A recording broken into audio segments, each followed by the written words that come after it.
Shanahan, especially after the collapse that he had in Super Bowl 51 as the play caller for the Atlanta Falcons, and the Patriots go on to make the biggest Super Bowl comeback in the history of the Super Bowl era. But in looking at this game, you could clearly see that Kyle Shanahan didn't trust Jimmy Garoppolo. That drive right before halftime, I mean, there was an opportunity for him to use 1 of 3 timeouts, not to let Kansas City run time off of the clock when they were getting ready to punt.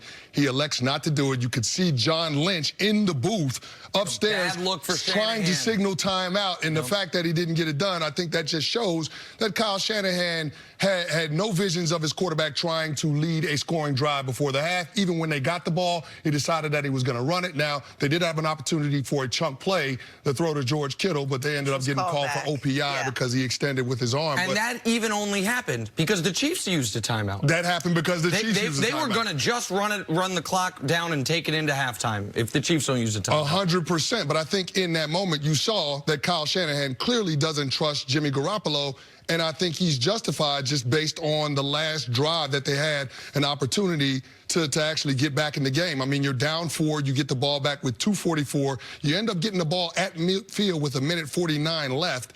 And then you have a sequence of plays. He throws an incompletion to Deebo Samuel. He has the one that's blocked down at the line of scrimmage by Chris Jones. Then he gets pressured on a blitz from Steve Spagnuolo in that Chiefs defense, throws it up to Emmanuel Sanders. And to me, that was the game. That was the throw that we're waiting to see if Jimmy Garoppolo could make under duress in the big moment. It's got him. And he's got him wide open. He's got to step on those defenders, and he misses that throw. And then the next play, he takes a sack. It was a 4th down, which is inexcusable. And then you have a turnover on downs, and then Kansas City ends up scoring while they're trying to run out the clock. But to me, that was the moment that we were waiting on. That was the reason why Nick and I have been skeptical of the 49ers all season long. We didn't know that in the biggest moments whether or not Jimmy Garoppolo could deliver. And the whole story the entire week leading up to the Super Bowl was Jimmy Garoppolo is underrated as a quarterback. He's shown that he can come from behind. He got the highest QBR. He's got the highest QBR in the 4th quarter when trailing. All of that stuff, it's all nonsense. We knew it was all eyewash. We knew it was all irrelevant because at the biggest stage the game has to offer, he could not deliver. And so to your point, Canty, is Kyle Shanahan to blame for the Niners Super Bowl loss? Jimmy Garoppolo is more to blame. Right? So, and just like the Falcons game, you can say, well, if this player picks up a block, if Matt Ryan doesn't fumble the ball, if there's these different things where players could have pulled Kyle Shanahan out of the fire, they didn't. I understand that. So he's not fully to blame. But there are 2 moments in this game that Kyle Shanahan failed his team. One you talked about. The end of the first half was a coaching travesty because the message it sends to every unit on your team is I don't trust you. It's not just the quarterback. If you call timeout with 1:40 left in the first half, you'll have 2 timeouts with the ball. If you just don't trust your quarterback, you can run the football. You have 2 timeouts, 1:40, might be able to get in field goal range. Probably not going to go the length of the field running the ball, but you can run the ball. And if the answer is, well, I don't want to run it because we might then have to punt the ball back to Kansas City, well, now the signal you're saying is, in addition to not trusting the quarterback, because I'm not calling timeout to let them throw it, not trusting the running game to pick up the yards, because I'm not calling timeout to let them run it, I also don't trust my defense to hold up if we do have to punt with 1 minute left, with Kansas City having a timeout or 2 in their pocket to stop them. That was indefensible. And I'm glad we got the John Lynch video, because now the Niners can't run from it. That was coaching malpractice.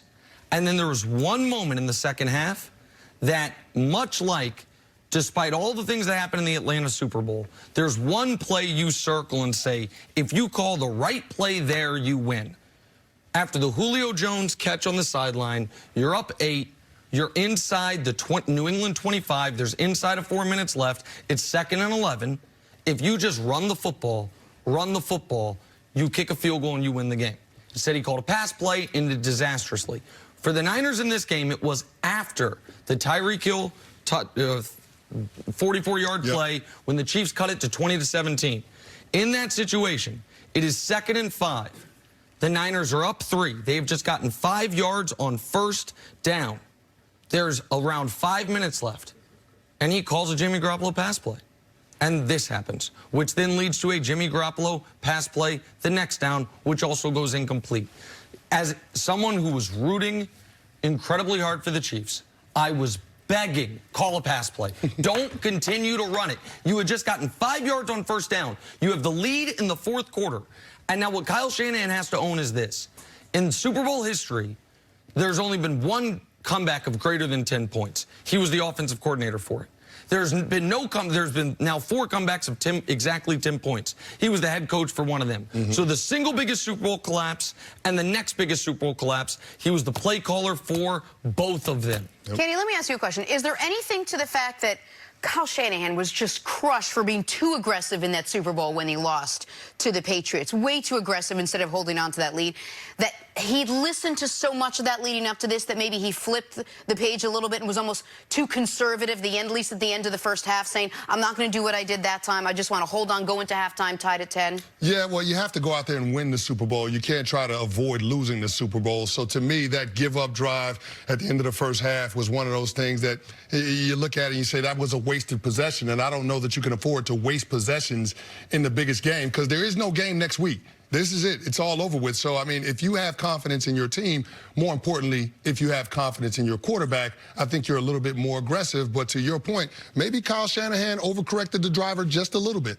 Maybe he has that in the back of his mind and he says, you know what, I want to be a little more conservative because I was criticized for being too aggressive in Super Bowl 51. But then in the fourth quarter, he made the exact same mistakes he made in Super Bowl 51. They ran 13 plays in the second half with the lead.